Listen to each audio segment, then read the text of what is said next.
রৌমারী, রাজীবপুর এবং চিলমারি কিছু এরিয়া দিয়ে আমরা এই সার্ভিসটা দিয়ে থাকি।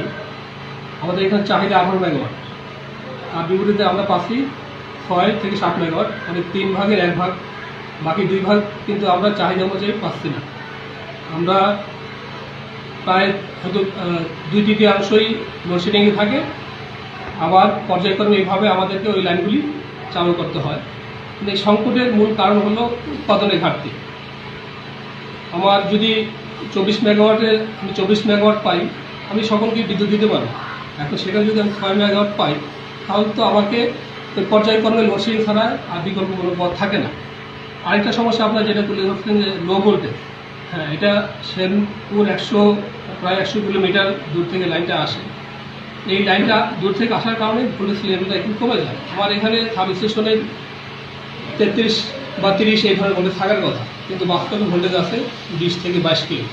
এই কারণে আমি গ্রাহক পাতে যে ভোল্টেজটা আপনার লো ভোল্টেজের সমস্যাগুলি সৃষ্টি হচ্ছে, এটা সমাধানের জন্য গ্রিড সাবস্টেশন নির্মাণ করতে হবে, যেটা প্রক্রিয়াধীন আছে আপনার বক্সিগঞ্জ তার আশেপাশে। এটা একটা প্রক্রিয়ার মধ্যে আছে। এই যখন গ্রিড সাবস্টেশন হবে ওই বক্সিগঞ্জে হবে, তখন লো ভোল্টেজ তার বিদ্যুৎ এই দুটোই সমস্যা সমাধান হবে বলে আমার কাছে। আমরা কতদিনের মধ্যে একটা সমাধান করতে পারি? আর 250 বা 300 মেগাওয়াট উৎপাদন করতে হবে। ওটা যদি আজই উৎপাদন বাড়ায় বা কালকে বাড়ায়, তাহলে কালকেই সংকটটা কমে যাবে। কিন্তু এখন উৎপাদন বাড়াইতে হবে। এটা দেখেন, আমরা সবাই আপনাদের সহযোগিতা চাই এই বিষয়ে। আচ্ছা, এই যে রোমারের বিষয়টা নিয়ে তো আপনার রোমার রাজীবপুর নিয়ে তো অবশ্যই কথা বলছেন যে এখানকার যে নাজুক অবস্থা, তো সেটার প্রেক্ষিতে সেখান থেকে কি ফিডব্যাকটা কী দিচ্ছে, আসলে তারা কী বলছে? আমরা এটা নিয়ে আমাদের যে বিদ্যুৎ আইন বোর্ড ওখানে জানাইছি। এটা তো যেহেতু এটার এখতিয়ারটা হলো পিডিবি, বিদ্যুৎ উৎপাদনটা পিডিবির এখতিয়ার।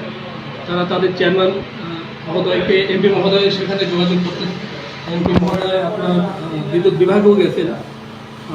তো তারা চেষ্টা করতেছে, কিন্তু রেজাল্ট যখনই আপনার উৎপাদনটা বাড়বে তখনই কিন্তু আমরা রেজাল্টটা পাবো। ঠিক আছে, হয়েছে।